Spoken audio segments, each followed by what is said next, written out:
എല്ലാ പ്രിയപ്പെട്ട കാർട്ടൂൺ പ്രേമികൾക്കും വരവരുന്ന വഴി എന്ന ഈ പരിപാടിയിലേക്ക് സ്നേഹപൂർവ്വമായ സ്വാഗതം. അവസാനം നമ്മുടെ CPM-ൻ്റെ നേതാവ് ME ഗോവിന്ദൻ പറഞ്ഞു പാർട്ടി തോറ്റു, ഇനി പിടിച്ചു നിന്നിട്ട് കാര്യമില്ല, ഒരുപാട് ഉഡായിപ്പുകൾ പറഞ്ഞു. പക്ഷേ അവസാനം ഇപ്പം സമ്മതിച്ചിരിക്കുന്നു, നല്ല പോലെ തോറ്റു എന്ന്. അതായത് തൃശ്ശൂരിൽ LDF വോട്ടും ചോർന്നു എന്നാണ് അദ്ദേഹം സമ്മതിച്ചു. അപ്പോൾ ഇന്നത്തെ പത്രത്തിൽ ഒരുപാട് ഇത് കണക്കത്തെ കുറ്റസമ്മതങ്ങളുണ്ട്. നമ്മുടെ മറ്റൊക്കെ പിണറായി സർക്കാർ അധികാരത്തിൽ വന്നതിന് ശേഷം പാർട്ടി കേഡർമാരിലേക്ക് അരിച്ചു കയറിയ മുതലാളിത്ത സ്വാധീനം തൂത്തെറിഞ്ഞ് ശുദ്ധീകരിക്കുമെന്നും അദ്ദേഹം പറഞ്ഞു. സത്യത്തിൽ ഈ കേഡർമാരിലാണോ ഈ അരിച്ചു കയറിയത് ഈ മുതലാളിത്ത സ്വാധീനം? പെരുവിരൽ തൊട്ട് അങ്ങ് കുഞ്ചുരോമം വരെയും മുതലാളിത്ത സ്വാധീനം മറ്റേ അരിച്ചു കയറി ജീർണിച്ചിരിക്കുകയാണ്. എന്നിട്ടിപ്പം ഏമാൻ കണ്ടുപിടിച്ചിരിക്കുന്നത് മറ്റേ അണികളിൽ മാത്രമേ ഈ കുഴപ്പമുള്ളതെന്നാണ്. രാഷ്ട്രീയ പ്രത്യയശാസ്ത്ര ഉള്ളടക്കത്തിൽ ചോർച്ചയുണ്ട്.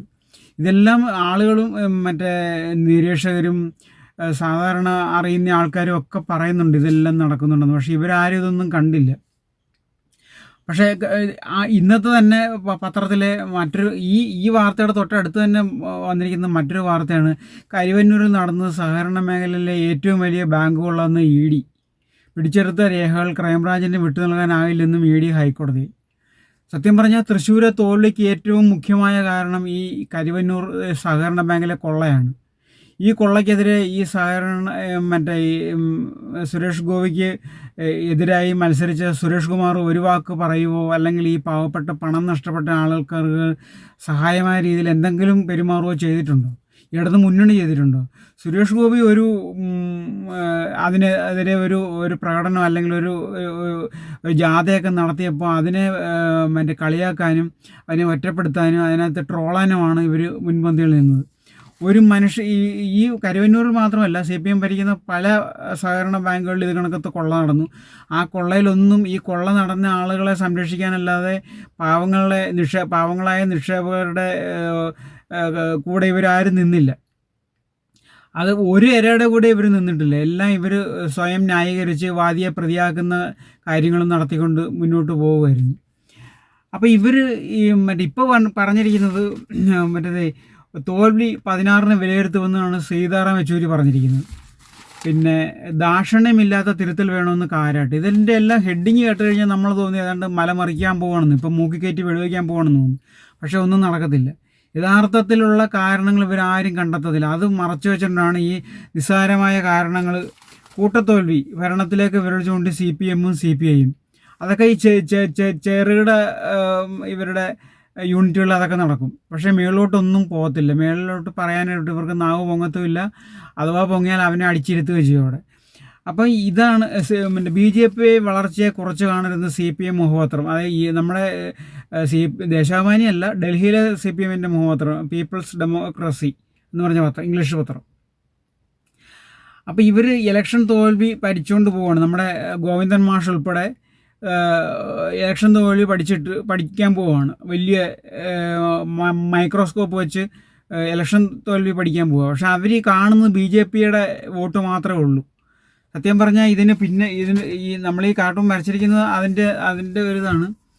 അതിൻ്റെ പിന്നാലെ മറ്റേ സഹകരണ ബാങ്കിലെ കൊള്ള, ഭരണത്തിൻ്റെ ധാർഷ്ട്യം, അഴിമതി, അങ്ങനെ ഒരുപാട് കാര്യങ്ങളുണ്ട്. ഇതൊന്നും ഇവർ കാണുന്നില്ല. ഇതെല്ലാം ഇവരുടെ പുറകില്ല, പിന്നിലാണ്. പക്ഷേ ഇവർ കാണുന്നത് ഈ BJP-യുടെ പ്രശ്നം മാത്രമാണ്. അപ്പോൾ ഈ ഒരു സംഭവമാണ് നമ്മൾ ഇന്നത്തെ ഈ വരവരുന്ന വഴി എന്ന ഈ കാർട്ടൂണിൽ കൂടെ നമ്മൾ ഈ ഒരു വാർത്ത കണ്ടപ്പോൾ തോന്നിയത് എനിക്ക്, ഇവർ സത്യം പറഞ്ഞാൽ ഉപരിപ്ലവമായ കാര്യങ്ങളിൽ മാത്രമേ ഇവരുടെ ശ്രദ്ധ പോകത്തുള്ളൂ. ശരിക്കും യഥാർത്ഥ കാരണങ്ങളിലേക്ക് ഇവർ ഇറങ്ങി ചെല്ലത്തില്ല. അപ്പോൾ അതാണ് ഇന്നത്തെ കാർട്ടൂണിൻ്റെ ഇതിവൃത്തം. എല്ലാ പ്രേക്ഷകർക്കും ഈ പരിപാടിയിലേക്ക് സ്നേഹപൂർവ്വമായ സ്വാഗതം. കാർട്ടൂണിൻ്റെ റഫ് ഇതാണ്. ME ഗോവിന്ദൻ പാർട്ടിയുടെ കാരണം അന്വേഷിച്ച് വലിയ മൈക്രോസ്കോപ്പുമായിട്ട് മുന്നോട്ട് പോവുകയാണ്. ഇതിന് യഥാർത്ഥ കാരണങ്ങൾ അദ്ദേഹത്തിൻ്റെ പിന്നിൽ നിൽപ്പുണ്ട്. അത് അദ്ദേഹം കാണുന്നുമില്ല. നമുക്കിനി ഇതിൻ്റെ ഇങ്കിങ്ങിലോട്ട് കിടക്കാം.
കാർട്ടൂൺ കഴിഞ്ഞിട്ടുണ്ട്. ഇതാണ് ആ കാർട്ടൂൺ. എല്ലാവർക്കും ഇഷ്ടമായെന്ന് കരുതുന്നു. ഈ ആഴ്ചത്തെ വരവരുന്ന വഴി എന്ന പങ്ക്തിയിൽ നിന്ന് തൽക്കാലം വിടവാങ്ങുന്നു. കാർട്ടൂണിസ്റ്റ് ഹക്കു.